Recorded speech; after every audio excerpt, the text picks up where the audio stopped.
مفيش بيت طبعا ما بيعملش شوربة العدس، كل واحد فينا ليه طريقة. حبيت اصور لكم طريقتي الأخيرة. جميلة قوي، خفيفة على المعدة، طعمها حلو جدا، بتناسب اي حد كمان بيعمل نظام غذائي صحية. ان شاء الله لو جربتوها هتعجبكم جدا. تابعوا معايا بقى لنهاية الفيديو، واكتبوا لي بقى في التعليقات لو عندكم اضافات بتعملوها في شوربة العدس او حاجة مميزة، اكتبوها لي علشان كلنا نستفاد من بعض. ويلا بينا نبدأ. معايا كوبايتين من العدس الأصفر، بغسلهم وبغطيه بالمية وبرفعه على النار. أبدأ بقى أجهز الخضار. معايا جزرة متوسطة، وبصلة برضو متوسطة، طماطماية. طبعا مجموعة الخضار دي كل واحد على حسب ما حابب، بس المجموعة دي طعمها بتدي طعم حلو جدا للعدس. الجديد بقى شوية معايا السنة دي هي الكوسة.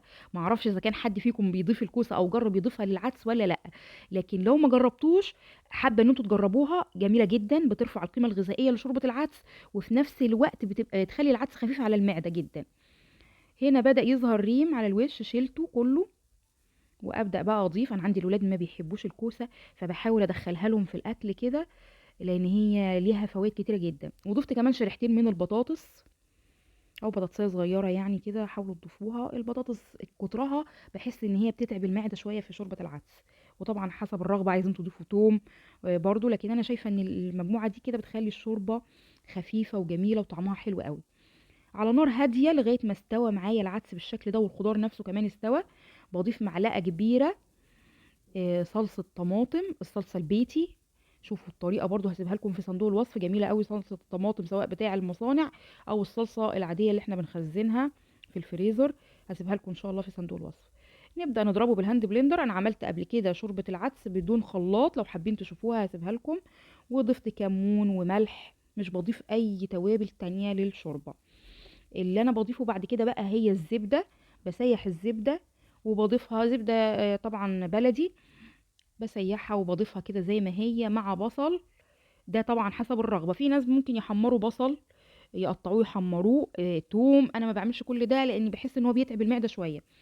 ممكن ما نضيفش زبدة للي حابب بيعمل دايت او بيعمل نظام غذائي او حتى عايز حاجة صحية. ممكن نضيف زيت زيتون مع زعتر، بيدي طعم حلو قوي، خاصة لو الزعتر فريش فبيدي طعم حلو جدا.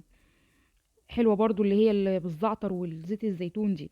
طريقة تانية برضو بسيح الزبدة، بضيف لها معلقة صغيرة بابريكا. دي طريقة تركي شوية. لكن هم بيحمروا الخضار يعني.